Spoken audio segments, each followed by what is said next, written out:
ಕಾಂಗ್ರೆಸ್ ಪಾರ್ಟಿಯ ನೀವು ಯಾರಪ್ಪ? ನೀವು ಮೀಡಿಯಾದವ್ರು, ನೀವು ಸ್ವಲ್ಪ ಈ ಕಡೆ ಬಂದ್ಬಿಡಲ್ಲ. ನೀವು ನೋಡ್ರಿ, ನೀವು ಕಾಂಗ್ರೆಸ್ ಪಾರ್ಟಿಗೆ ಇದೆಲ್ಲ ಈಗೇನು ಕಾರಣ ಹೇಳ್ತಾ ಇದ್ದಾರೆ. ಮುಂದೆ ಬರ್ರಿ ಹಿಂದೆ. ಕಾಂಗ್ರೆಸ್ ಪಾರ್ಟಿಯ ಇತಿಹಾಸವನ್ನು ನೀವು ನೋಡ್ರಿ. ಕಾಂಗ್ರೆಸ್ ಪಾರ್ಟಿಯ ಇತಿಹಾಸ ಏನಿದೆ? ತುಷ್ಟೀಕರಣದ ರಾಜಕಾರಣ. ಸೋಮನಾಥದ ಮಂದಿರ ಉದ್ಘಾಟನೆ ಆಗ್ಬೇಕಾದ್ರೆ ಏನು ಮಾಡಿದರು?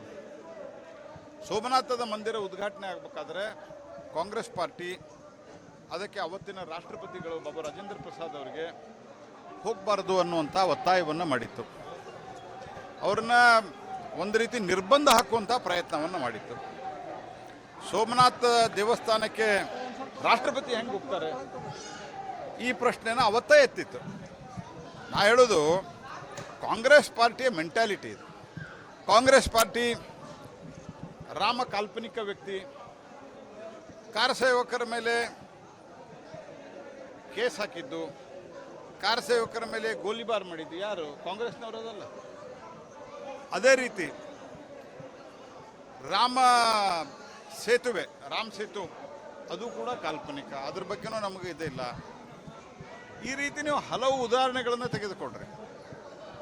ಕಾಂಗ್ರೆಸ್ ಪಾರ್ಟಿ ಯಾವತ್ತೂ ಹಿಂದೂ ವಿರೋಧಿ ನೀತಿಯನ್ನು ಅನುಸರಿಸಿದೆ. ಆ ಕಾರಣದಿಂದ ತುಷ್ಟೀಕರಣದ ರಾಜಕಾರಣವನ್ನು ಅನುಸರಿಸಿದೆ. ಅದಕ್ಕೆ ಇದೊಂದು ನೆಪ ಅವ್ರಿಗೆ ಇಷ್ಟನೇ. ಬಹುಸಂಖ್ಯಾತ ಹಿಂದೂಗಳ ಓಟ್ ಪಡೆಯೋದಕ್ಕೋಸ್ಕರ ಕಾಂಗ್ರೆಸ್ ರಾಮ ಮಂದಿರದ ಮೇಲೆ ನೀವು ಇದೇ ರಾಮ ಮಂದಿರದಲ್ಲಿ ಬಾಂಬ್ ಹಾಕ್ಬಿಟ್ಟು ಲೋಕಸಭೆಯಲ್ಲಿ ಓಟ್ ಪಡೆಯೋದು ನೋಡಿ ಕಾಂಗ್ರೆಸ್ ಪಾರ್ಟಿಯವರು ಈ ರೀತಿಯ ಚಿಲ್ಲರೆ ತುಷ್ಟೀಕರಣದ ಆರೋಪವನ್ನು ಮಾಡ್ತಾನೆ ಬಂದಿದ್ದಾರೆ. ಅಂದರೆ ನೀವೇನೇ ಇಷ್ಟು ವರ್ಷ ಗೆದ್ದಿದ್ರಲ್ಲ, ಬಾಂಬ್ ಹಾಕಿ ಗೆದ್ದಿದ್ರ? ಕಾಂಗ್ರೆಸ್ ಪಾರ್ಟಿಯ ಈ ರೀತಿಯ ಕಪೋಲ ಕಲ್ಪಿತ ಆರೋಪಗಳಿಗೆ ನಾನು ಉತ್ತರ ಕೊಡಲ್ಲ.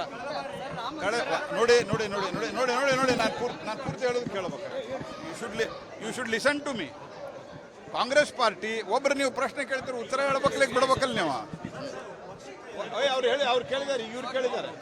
ಕಾಂಗ್ರೆಸ್ ಪಾರ್ಟಿ ಇಲ್ಲಿವರೆಗೆ ಏನು ಮಾಡಿ ಬಂದಿದೆ? Divide and ರೂಲ. ಇವತ್ತು ಇಂದಿರಾ ಗಾಂಧಿ ಹತ್ಯೆ ಆದಾಗ ಸಿಖ್ಖರನ್ನ ಕೊಂದಾಕಿದ್ದು ಮತ್ತು ರಾಮ ಮಂದಿರದ ಹೋರಾಟದ ಸಂದರ್ಭದಲ್ಲಿ ಹಿಂದೂಗಳಿಗೆ ತೀವ್ರತರವಾದಂಥ ಅವತ್ತು ಅನಗತ್ಯವಾದಂಥ ಅಮಾಯಕ ಜನರ ಮೇಲೆ ಲಾಠಿ ಚಾರ್ಜ್ ಗೋಲಿಬಾರ್ ಮಾಡಿಸಿದ್ದು ನೀವೇ ಇದನ್ನು. ಯಾಕಂದ್ರೆ ನೀವು ಮುಸ್ಲಿಂ ತುಷ್ಟೀಕರಣದ ರಾಜಕಾರಣವನ್ನು ಮಾಡ್ತಾನೆ ಬಂದಿದ್ರಿ. ನೀವು ಸೋಮನಾಥದ ಮಂದಿರವನ್ನು ಯಾಕೆ ವಿರೋಧ ಮಾಡಿದ್ರಿ? ರಾಮ ಜನ್ಮಭೂಮಿಯ ತೀರ್ಪು ಕೊಡಬಾರದು ಅಂತ ಹೇಳಿ ಕಪಿಲ್ ಸಿಬಲ್ ನಿಮ್ಮ ಪಾರ್ಟಿಯೊಳಗೆ ನಿಮ್ಮ ಮಂತ್ರಿ ಇದ್ದಾಗ ಹೋಗಿದ್ರೇ ಇಲ್ಲ. ಆದ್ದರಿಂದ ಕಾಂಗ್ರೆಸ್ ಪಾರ್ಟಿಯ ಒಂದು ನೀತಿ ಇದೆ. ಅವರು ತುಷ್ಟೀಕರಣದ ರಾಜಕಾರಣವನ್ನು ಮಾಡ್ತಾ ಬಂದಿದ್ದಾರೆ, ವೋಟ್ ಬ್ಯಾಂಕ್ ಪಾಲಿಟಿಕ್ಸನ್ನು ಮಾಡ್ತಾ ಬಂದಿದ್ದಾರೆ. ಹಾಗಾಗಿ ಈ ರೀತಿಯ ಚಿಲ್ಲರೆ ಆರೋಪವನ್ನು ಮಾಡ್ತಾ ಇರ್ತಾರೆ. ನೋಡಿ, ರಾಮ ಮಂದಿರ ಜನವರಿಯಲ್ಲಿ ಉದ್ಘಾಟನೆ ಆಗ್ತದೆ ಅಂತ ಹೇಳ್ಕೊಂಡು 2024 ಆರಂಭದಲ್ಲಿ ಉದ್ಘಾಟನೆ ಆಗ್ತದಂತ ಯಾವ ದಿವಸ ರಾಮ ಮಂದಿರದ ಭೂಮಿ ಪೂಜೆ ಇತ್ತು ಅವತ್ತೇ ತೀರ್ಮಾನ ಆಗಿತ್ತು. ಅನೇಕರು ಅದರ ಬಗ್ಗೆ ಆ ಜನ್ಮಭೂಮಿ ಟ್ರಸ್ಟ್ನವರು ಅದ್ರ ಬಗ್ಗೆ ಹೇಳಿದ್ರು. ಈ ರೀತಿ ಎಲ್ಲ ಸುಳ್ಳು ಹೇಳೋದು ಅಪೂರ್ಣ ಆಗಿದೆ. ನಿಮ್ಗೆ ಹೆಂಗೆ ಗೊತ್ತಾಗಿದೆ ಅಪೂರ್ಣ ಇದೆ ಅಂತ? ನಾನು ಕಾಂಗ್ರೆಸ್ ಪಾರ್ಟಿಯವ್ರಿಗೆ, ಅಂದರೆ ನಿಮ್ಗಂದ್ರೆ ನಾನು ಪತ್ರಕರ್ತರಿಗೆ ಕೇಳ್ತಾ ಇಲ್ಲ, ಕಾಂಗ್ರೆಸ್ ಪಾರ್ಟಿಯವ್ರಿಗೆ ಹೆಂಗೆ ಗೊತ್ತು? ಮತ್ತು ಗರ್ಭಗುಡಿ ರಾಮಲಲ್ಲಾನ ಮೂರ್ತಿ ಏನಿದೆ, ಇದು ಆದಷ್ಟು ಬೇಗ ಆ ಗರ್ಭಗುಡಿಯಲ್ಲಿ ಪ್ರತಿಷ್ಠೆ. ನೋಡಿ ನೋಡಿ ನೋಡಿ ನೋಡಿ you should listen to me. If you don't listen, ನೀವು ಪ್ರಶ್ನೆ ಕೇಳಿದ್ರೆ ನಾವು ಹೋಗ್ಬಿಡ್ತೇನೆ. No you should listen to. No I am sorry. ನೀವು ಪ್ರಶ್ನೆ ಕೇಳಿದ ನಂತರ ಉತ್ತರ ಕೇಳಲ್ಲ ಅಂದ್ರೆ ನಾನು ನಿಮ್ಗೆ ವಿನಯದಿಂದ ನಾನು ನಿಮ್ಗೆ ಕ್ಷಮೆ ಕೇಳಿ ಹೋಗ್ತೀನಿ. ರಾಮ ಮಂದಿರದ ಕಪಿಲ್ ಸಿಬಲ್ ಅವರು ಇದೇ ಹೋಗಿ ಅಫಿಡವಿಟ್ ಹಾಕಿದ್ರೆ ಇಲ್ಲ, ಆವಾಗ ನೀವು ಹೇಳಿದ್ದೀರ ಅವರಿಗೆ. ಮತ್ತು ಶಂಕರಾಚಾರ್ಯರ ಬಗ್ಗೆ ಇವತ್ತು ಶೃಂಗೇರಿ ಪೀಠ ಈಗಾಗಲೇ ಸ್ಪಷ್ಟೀಕರಣ ಕೊಟ್ಟಿದೆ. ಹಾಗಾಗಿ ಯಾರು ಹೇಳಿದ್ದಾರೆ ಅದಕ್ಕೆಲ್ಲ ಉತ್ತರವನ್ನು ಆ ಕಮಿಟಿಯವರು ಕೊಡ್ತಾರೆ. ಅದಕ್ಕೆ I am not authorised person. But basically ಇಲ್ಲೇ ಕರ್ನಾಟಕದ ಶೃಂಗೇರಿ ಪೀಠ, ಶಂಕರಾಚಾರ್ಯರ ಪೀಠ ಸ್ಪಷ್ಟೀಕರಣವನ್ನು ಕೊಟ್ಟಿದೆ. ಹಾಗಾಗಿ ಇದಕ್ಕೆ ಎಲ್ಲ ಉತ್ತರ ಕೊಡುವಂಥದ್ದು ನನ್ನ ಕೆಲಸ ಅಲ್ಲ. ಉದ್ಯೋಗದ ಬಗ್ಗೆ ನೋಡಿ, 2 ಕೋಟಿ ಉದ್ಯೋಗ ಅಥವಾ ಒಟ್ಟಾರೆ ನಿರುದ್ಯೋಗ ಏನಿದೆ ಲೋಯೆಸ್ಟ್ ಇದೆ. ಕೋವಿಡ್ದ ಸಂದರ್ಭದಲ್ಲಿ ಸ್ವಲ್ಪ ರಿಲೇಟಿವ್ಲಿ ಜಾಸ್ತಿ ಆಗಿತ್ತು. ಈಗ ಇತಿಹಾಸದಲ್ಲೇ ಸ್ವತಂತ್ರ ಭಾರತದ ಇತಿಹಾಸದಲ್ಲೇ ಲೋಯೆಸ್ಟ್ ಆಗ್ತಾ ಇದೆ. ಹೈಯೆಸ್ಟ್ ಇನ್ವೆಸ್ಟ್ಮೆಂಟು EPFOದಲ್ಲಿ ನಂಬರ್ಸ್ಗಳನ್ನು ಚೆಕ್ ಮಾಡಿರಿ.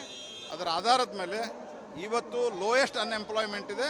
ಇನ್ನು ಬರುವ 5 ವರ್ಷದಲ್ಲಿ ಏನು ಭಾರತದಲ್ಲಿ ಬದಲಾವಣೆ ಆಗುತ್ತಿದೆ, ಅದರಿಂದ ಪ್ರೈವೇಟ್ ಸೆಕ್ಟರ್ದಲ್ಲಿಯೂ ಏನು ಕ್ರಿಯೇಟ್ ಆಗ್ತಾ ಇದೆ, ಜಾಬ್ ಕ್ರಿಯೇಷನ್ ಆಗ್ತಾ ಇದೆ. ಅದರ ಪರಿಣಾಮವಾಗಿ ಇನ್ನೂ ಬಹಳ ಲೋ ಲೆವೆಲ್ಗೆ ಅನ್ಎಂಪ್ಲಾಯ್ಮೆಂಟ್ ಬರ್ತಾ ಇದೆ.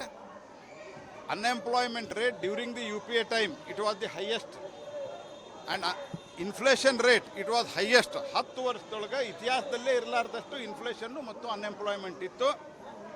ಕೋವಿಡ್ ಕಾರಣದಿಂದ ಮಧ್ಯೆ ಸ್ವಲ್ಪ ರೈಸ್ ಆಗಿತ್ತು, ಅದು ಪುನಃ ಈಗ ಕಮ್ಮಿ ಆಗಿದೆ. ಇವು ಅಂಕಿ ಸಂಖ್ಯೆಗಳ ಆಧಾರದ ಮೇಲೆ ನಾವು ಮಾತಾಡ್ತೇವೆ. ಆ ಥರ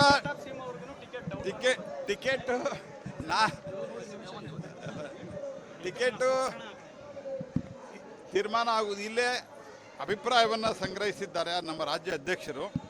ಮತ್ತು ನಿನ್ನಿನ ಸಭೆಯಲ್ಲಿ ಟಿಕೆಟ್ ಬಗ್ಗೆ ಚರ್ಚೆ, ಮೊನ್ನಿನ ಸಭೆಯಲ್ಲಿ ನಾನು ಇದ್ದೆ, ಟಿಕೆಟಿನ ಬಗ್ಗೆ ಚರ್ಚೆ ಆಗಿಲ್ಲ. ಅಧ್ಯಕ್ಷರು ಇಂಡಿಪೆಂಡೆಂಟ್ ಆಗಿ ಅಭಿಪ್ರಾಯವನ್ನು ಸಂಗ್ರಹ ಮಾಡಿದ್ದಾರೆ. ಅದರ ಆಧಾರದ ಮೇಲೆ ಅದರಲ್ಲಿ ಯಾರು ಪರ ಬಂದಿದೆ, ಯಾರು ವಿರುದ್ಧ ಬಂದಿದೆ, ಈಗೇನೋ ಮಾಧ್ಯಮದಲ್ಲಿ ಬರ್ತಾ ಇದೆಯಲ್ಲ, ಅದೆಲ್ಲ ಊಹಾಪೋಹ, ಆ ರೀತಿ ಆಗಿಲ್ಲ. ನೋಡಿ, ಪ್ರತಿ ವರ್ಷ ಎಲ್ಲ ರಾಜ್ಯಗಳಿಗೆ ಕೊಡೋದಿಲ್ಲ. ಕೆಲವು ರಾಜ್ಯಗಳನ್ನು ಈ ವರ್ಷ ಕೊಟ್ಟರೆ ಕೆಲವು ರಾಜ್ಯಗಳನ್ನು ಮತ್ತು ವರ್ಷ 2 ವರ್ಷ ಬಿಟ್ಟು ಕೊಡೋದು ಇದು ಪದ್ಧತಿ. ಸಿದ್ದರಾಮಯ್ಯನವ್ರಿಗೆ 2006ರಲ್ಲಿ ಕನ್ನಡದ ಸ್ವಾಭಿಮಾನ ನೆನಪಾಗಿರಲಿಲ್ವಾ? 2006ರಲ್ಲಿ ಇನ್ನೂ ಅವ್ರ ಸರ್ಕಾರನೇ ಇತ್ತು, ಜನವರಿಯಲ್ಲಿ, ಅಂದರೆ ಸಮ್ಮಿಶ್ರ ಸರ್ಕಾರ ಇತ್ತು. ಆಮೇಲೆ 14 ವರ್ಷದಲ್ಲಿ 10 ಸರ್ತಿ ಅವಕಾಶ ಸಿಕ್ಕಿದೆ. ಅಂದರೆ 10 ವರ್ಷದಂದ್ರೆ ಹೈಯೆಸ್ಟ್ ನಾವೇ ಕೊಟ್ಟಿದ್ದೀವಿ. BJP ಸರ್ಕಾರ ಇದ್ದಾಗನೇ ಕರ್ನಾಟಕಕ್ಕೆ ಹೈಯೆಸ್ಟ್ ಸಿಕ್ಕಿದೆ. ಇನ್ನು ಎರಡನೇದಾಗಿ 2006, 2007, 2009, 2010 ಯಾರ ಸರ್ಕಾರ ಇತ್ತು? ಆವಾಗ ಟ್ಯಾಬ್ಲೋಕ್ಕೆ ಯಾಕೆ ಅವಕಾಶ ಕೊಟ್ಟಿರಲಿಲ್ಲ? ಈಗ ಸಿದ್ದರಾಮಯ್ಯನವ್ರು ಪತ್ರ ಬರೆದಿದ್ದೀರಲ್ಲ ನೀವು, 2014 ಕೊಟ್ಟಿರಲಿಲ್ಲ, ನಮ್ಮ ಸರ್ಕಾರ ತಪ್ಪು ಮಾಡಿತ್ತು ಅಂತ ಬರೀರಿ. ಹಂಗಾರ ಚಿಲ್ಲರೆ ರಾಜಕಾರಣ ಮಾಡೋದು ಇದು ಸರಿಯಲ್ಲ. ಯಾಕಂದರೆ ಅದಕ್ಕೊಂದು ಸಮಿತಿ ಇದೆ. ಆ ಸಮಿತಿ ಸಾಧಾರಣವಾಗಿ 40-50% ರಾಜ್ಯಗಳನ್ನು ಪ್ರತಿ ವರ್ಷ ಆಯ್ಕೆ ಮಾಡ್ತದೆ. ಆಯ್ಕೆ ಮಾಡಿದಂಥ ಸಂದರ್ಭದಲ್ಲಿ ಕರ್ನಾಟಕಕ್ಕೂ ಈಗ 10 ವರ್ಷ ಸಿಕ್ಕಿದೆ, ಬೇರೆ ರಾಜ್ಯಗಳಿಗೆ 10 ವರ್ಷ ಸಿಕ್ಕಿಲ್ಲ. ಅದರ ಹೊರತುಪಡಿಸಿ ಇನ್ನು ಕೆಲವರಿಗೆ ರಾಜ್ಯಗಳಿಗೆ ಈ ವರ್ಷ ಸಿಕ್ಕಿದೆ, ಅವ್ರಿಗೆ ಮುಂದಿನ ವರ್ಷ ಸಿಗೋದಿಲ್ಲ. It is A normal procedure, natural procedure ಅದು. ಹಾಗಾಗಿ ಎಲ್ಲದರಲ್ಲಿಯೂ ಚಿಲ್ಲರೆ ರಾಜಕಾರಣ ಮಾಡೋದು ಮತ್ತು ಜನರನ್ನು ತಪ್ಪುದಾರಿಗಳಿಗೆ ಪ್ರಯತ್ನ ಮಾಡೋದು ಇದು ಆಗೋದಿಲ್ಲ. ಸಿದ್ದರಾಮಯ್ಯನವರ ಟೆಕ್ನಾಲಜಿ ಬೆಳೆದಿದೆ. ದೇಶದ ಯುವಕರು, ದೇಶದ ಜನರು ಏನು ಸತ್ಯ ಇದೆ ಅಂತ ಇವತ್ತು ಅಂಗೈ ಮೇಲೆ ತಿಳ್ಕೊಳ್ತಾರೆ. ಈ ರೀತಿ ಚಿಲ್ಲರೆ ರಾಜಕಾರಣವನ್ನು ಸಿದ್ದರಾಮಯ್ಯನವರು ಮಾಡಬಾರ್ದು. If you like this video, ಬೇಗ ಲೈಕ್ ಮಾಡಿ, ಕಾಮೆಂಟ್ ಮಾಡಿ, ಶೇರ್ ಮಾಡಿ ಹಾಗೂ ಯೋಯೋ ಟಿವಿ ಕನ್ನಡವನ್ನು ಸಬ್ಸ್ಕ್ರೈಬ್ ಮಾಡಿ.